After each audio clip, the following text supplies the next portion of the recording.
si es posibilidad de conseguir papeles. Por lo siguiente, se habla de Bernays, ¿no? Pero el general Bernays fue procesado después de que la justicia obtiene cerca de 70 testimonios, la mayoría coincidentes y muy contundentes, y documentos internos de las Fuerzas Armadas que de alguna manera indicaban la responsabilidad de Bernays en el asesinato de la unidad de Colonia. Entonces, frente a eso hubo un desenlace, ¿verdad? Pero evidentemente se podía obtener ese procesamiento. El tema es que los papeles son la excepción, no la regla. Y yo creo firmemente de que los papeles están, de que no se han roto ningún archivo. Por lo tanto, ¿qué posibilidades hay de conseguir esos papeles? ¿O qué habría que hacer para? Nosotros tenemos la misma convicción de que las burocracias terroristas registran todo insólitamente. La experiencia ha sido en el caso de Elena Quintero, que la conoce perfectamente, Raúl también, que como ciertos documentos donde hablaban de entregar o no entregar a la mujer dieron lugar a la postre al primer procesamiento en el 2002 del canciller de la República, ni más ni menos.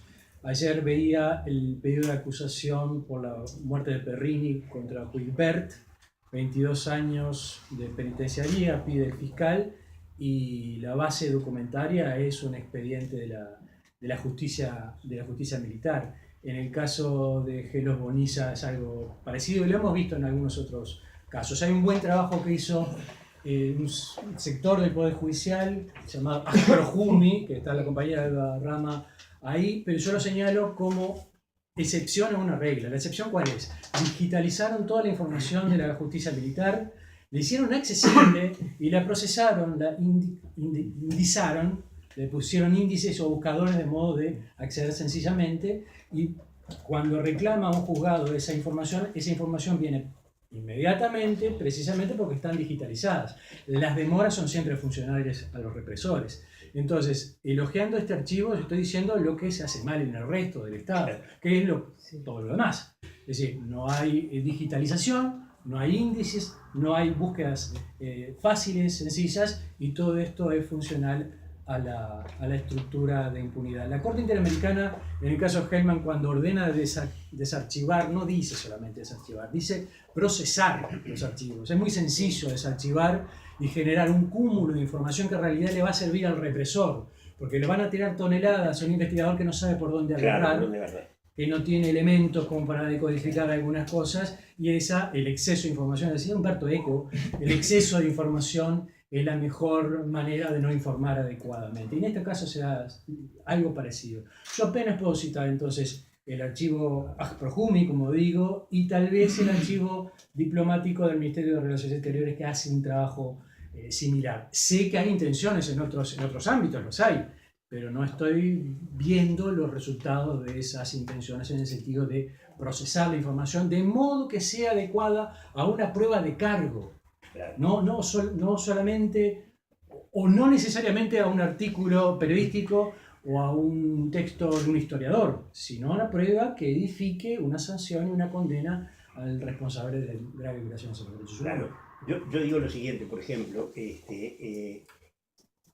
yo no sé si hay voluntad, creo que no hay voluntad para encontrar los archivos. Hay documentos que se conocen, por ejemplo, informes de Gavazo sobre las actuaciones en la Argentina, que hace informes y que tiene una distribución a 12 unidades. Son 12 archivos, el archivo del Estado Mayor del Ejército, el archivo de la DNI, o sea, ese documento se duplicó 12 veces. En algún lugar está. Ahora, el problema es, tenemos que encontrar el lugar donde está.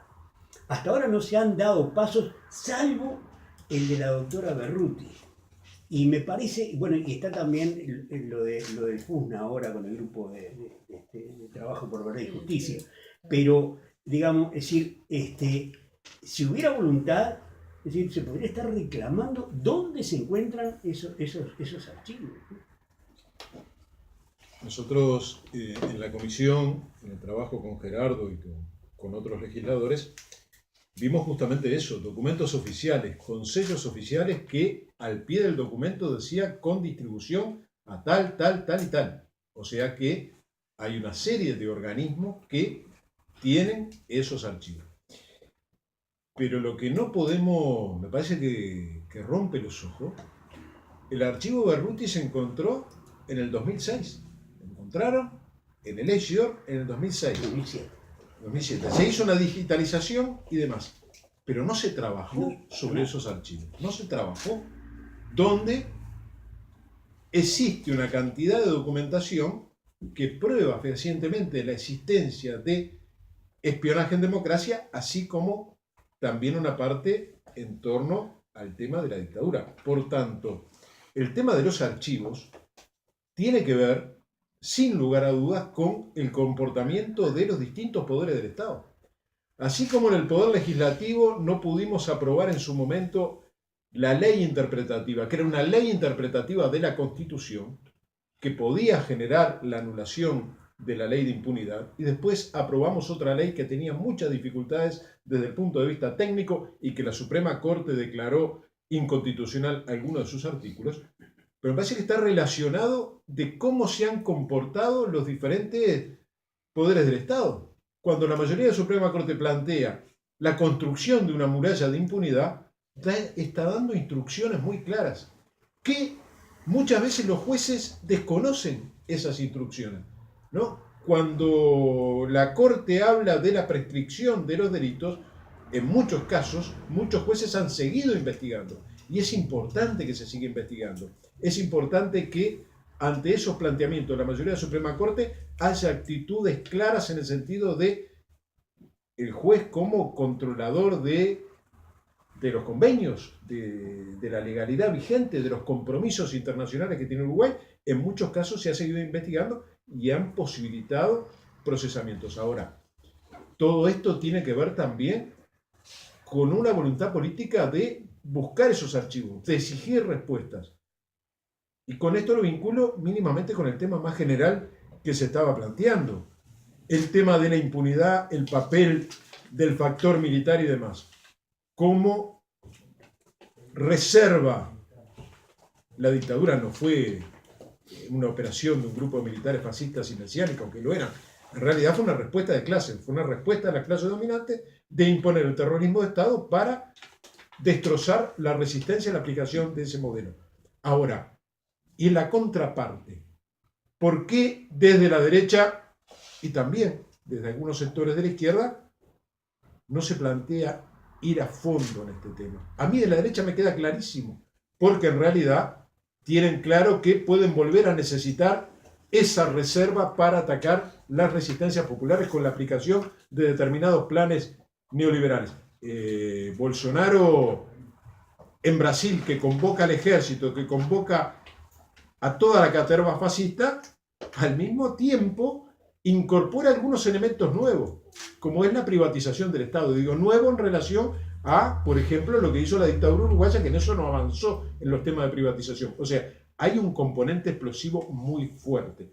Lo que a mí me sigue sin respuesta es la falta de energía y de acción política para enfrentarlo desde otras tiendas. Porque yo voy a poner un ejemplo mínimamente. Se lo arresta a rigor a Manini Ríos.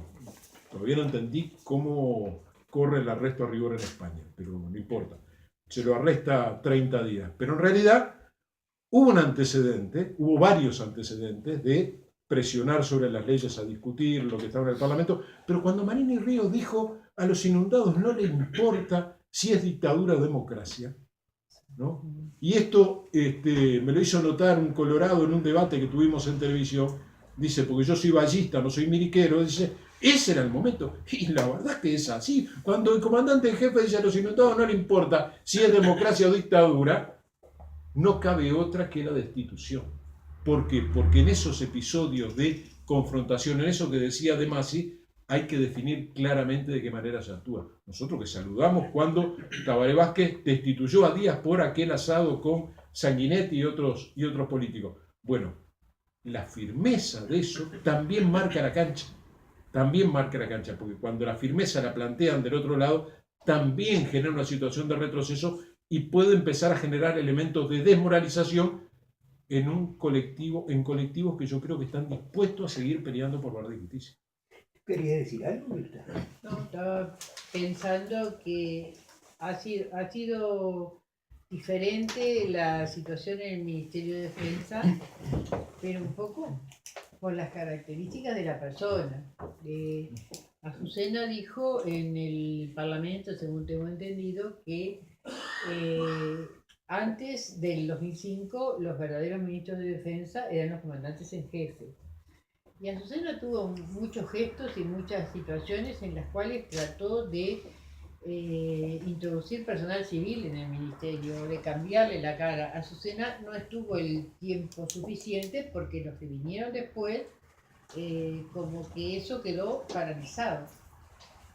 En realidad lo de Castiglioni se sabía, lo has publicado desde 2006-2007, se sabía que Castiglioni tenía todo eso en la casa. ¿Qué pasó con los ministros que siguieron? Recién cuando murió Castiglioni, por unas movidas especiales que se hicieron, se logró entrar a ese archivo Castiglioni, que hasta ahora sabemos lo que tiene adentro, salvo que algunos de nosotros nos habrán escuchado las conversaciones y no tenemos interés en que se conozcan por ahí lo que dicen. Pero hubo algunos lugares donde, como el Archivo General de la Nación, que trabajó bien. Yo conseguí muchos documentos en aquella época de los del archivo Berruti, que tenían un sistema de buscadores, poniendo el nombre encontrabas cosas. Así lo hizo el abogado que vino ahora, Speranzoni, fue ahí, y también iba a ir al FUNA, pero en el FUNA le dijeron ya en el grupo de trabajo, estamos trabajando con lo que el Ministerio de Defensa nos va abriendo, o sea, proporcionando, dejando entrar. O sea, no es que yo entro, este archivo está muerto. Me acuerdo que yo escuché a Gerardo Caetano en el juicio, él declaró como testigo experto en el juicio Hellman. Fue magistral la clase que dio sobre los archivos, de lo que estabas hablando, cómo los archivos, puede haber mucha información, pero en Uruguay los archivos no están en condiciones de uno recurrir a ellos, y no todos están vigentes. Pero en el Ministerio de Relaciones Exteriores también se hizo un buen trabajo. Entonces, eso de que cada investigador, cada abogado, tenga que ir recortando pedazos de cosas por todos lados, consiguiendo un pedacito de acá, un pedacito de allá, realmente va en contra de la calidad del trabajo, y es una humillación tremenda, porque nosotros hay derecho de la sociedad civil y de las víctimas y de toda la sociedad de conocer los documentos, y sin embargo hay un sistema opaco, y se ha trabajado en el grupo de trabajo durante años, 4 años, no sé cuánto llevan. Tienen buen equipo, muchas computadoras, y es difícil encontrar documentos, ¿no? Entonces, eso es lo que habría que, por lo menos, trabajar en ese sentido. Eso es lo que me parece. Perfecto. Samuel, si te parece, la gente que está aquí, que nos vino a acompañar, no son simples espectadores, sino que son personas que invitamos especialmente para que participaran y seguramente tengan muchos planteos y preguntas. Así que podemos ya entregar el micrófono para algunos de los compañeros que están por acá. Le pedimos que se presenten antes de hacer la pregunta de la organización o del medio que son. Mi nombre es Eduardo Maturro, yo vengo por la mesa permanente. Para mí, como opinión, hay 2 factores que no se nombraron acá, ¿no? Es el papel de la embajada americana, ¿no?, en cuanto a los militares. Y otro factor que nunca se habla. Y yo, bueno, porque tengo la experiencia de venir de Europa, sí, no es que lo conozca, pero sí lo nombro, ¿no?, que es el problema, sí, es un problema, la masonería. Uruguay es un país masón. Disculpen que me vaya por la tangente, pero a mí me parece que es importante, porque los militares tienen 7 o 6 logias militares. La Suprema Corte de Justicia también tiene logias dentro del sistema judicial. Dentro de la política también tenemos un presidente masón que en este momento está en estado de sueño, como ellos le dicen, ¿no?, pero que también es masón. Lo despertaron. ¿No? Tenemos un candidato que también es masón, Y tenemos un montón de masones dentro de la esfera que determinan la política uruguaya. De la misma forma que la determinan las calles montevideanas y que lo determinan de los 33 orientales, sabiendo que 33 es un número simbólico. Eso. Una pregunta, ¿no? Si pueden ir contestando, podemos ir acopiando preguntas y después estamos todas juntas. Ayer compañero de familiar, ¿no? Así no. No, yo estoy ofendida porque ahora el masón no Mi nombre es Antonea, soy de madre y familiar detenidos zapatillas. Quería hacer una serie de puntualizaciones porque, por ejemplo, el tema de que los militares no den información con respecto a, digamos, cómo afecta la impunidad. Pienso que ahí la responsabilidad, digamos, los militares son ellos que cometieron el crimen.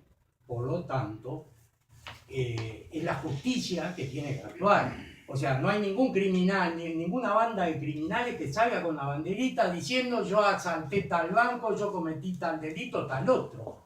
Es la policía que investiga por mandato policial. Acá la policía no investiga estas causas y la justicia actúa mal y poco. Tenemos, yo siempre lo que digo, los militares, los pocos militares que han sido condenados, no se les allanó la casa.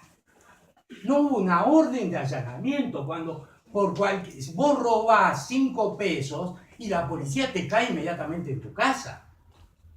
Y acá los domicilios de los militares no han sido tocados. Y vaya que cuando uno agarra el librito de Gabazo, tiene muchos datos ahí en ese libro que no se conservan acá. De algún lado tenía los apuntes. Con respecto a los archivos. El famoso archivo, digamos, con el que trabajó la comisión parlamentaria, el archivo Berruti, que se le ha dado a llamar, son 1100 y pico de rollos. Estamos hablando que son 1180 y pocos de rollos sobre un total de 3074. Se sabe, el Poder Ejecutivo sabe, y todos los que nos metimos a leer algo, sabemos que hay 3074 rollos, porque van del 1 al 3074. El poder político no le ha exigido a las Fuerzas Armadas que entreguen del 1 al 3074. Eso es responsabilidad pura y exclusiva del poder político. O sea, acá, cuando hablamos de impunidad, siempre escuchamos, se tira la pelota. La culpa la tienen los militares, la culpa la tienen el Poder Judicial, la culpa la tiene el Poder Ejecutivo, la culpa la tiene el Parlamento, pero son los 3 poderes que han desarrollado con diferentes tónicas, pero han desarrollado desde la salida de la dictadura a esta parte, han desarrollado una política de impunidad. O sea, es una política de Estado la política de impunidad. ¿Por qué? Porque el poder militar se necesita, como lo decían varios panelistas, para mantener el sistema económico que tenemos. Ya lo dijo hace unos años el general Rosales, cuando era comandante en jefe, dijo que era la reserva moral del país. ¿Quién les dijo a ellos que son la reserva moral de algo? Cuando han sido los más inmorales por ser torturadores, por ser violadores, por cometer. ¿Cuánto habría que preguntarse? No enumerar los crímenes. Habría que ver qué crímenes no cometieron cuando estuvieron en dictadura. El espionaje en democracia. Lo mantuvieron. Los comandantes en jefe contestan en la comisión parlamentaria que la OCOA se disolvió, no bien comenzó la democracia, cuando hay documentos y está lleno de documentos que la OCOA siguió funcionando. Hay una actualización del fichero OCOA del año 92. O sea, no estamos hablando de meses, estamos hablando de al año 92 seguía actuando la OCOA. Tenemos hoy, digamos, el reclutamiento, cuando se habla, por ejemplo, de la democratización de las Fuerzas Armadas. Cada aspirante a entrar en la escuela militar debe llenar un formulario donde tiene que poner toda la familia. Y esa familia va a lo que se llama, porque los documentos lo dicen así, a la rueda chica, los nombres, y si tenés un padre, un abuelo que votó tal cosa o que firmó por el referéndum, ya son rechazados. Entonces, ya hay un filtro del ingreso a las Fuerzas Armadas que ya lo va direccionando.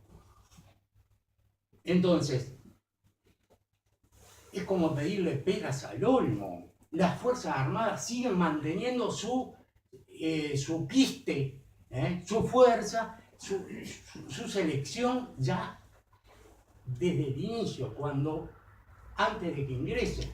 Las políticas de formación de los oficiales sigue siendo la misma, de la seguridad nacional.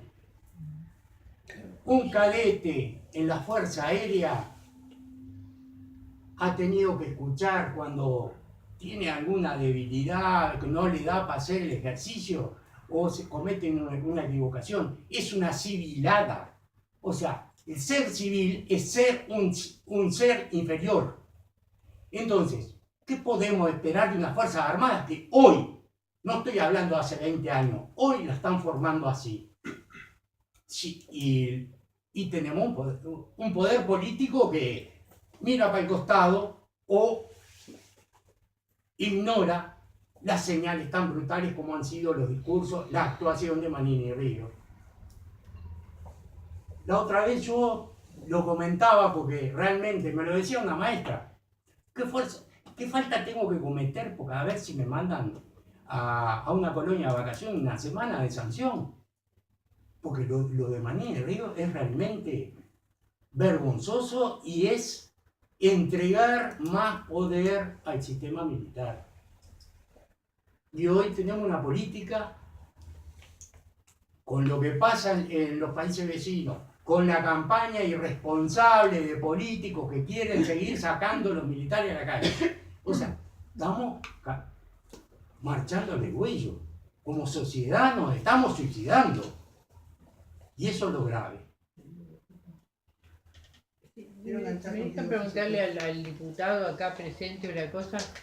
¿Qué pasa con el proyecto de reforma de ley orgánica militar? Porque ahí hay una cantidad de cosas para democratizar y para que sea transparente, y no sé si ese proyecto contempla todo eso y en qué está todavía. Sí,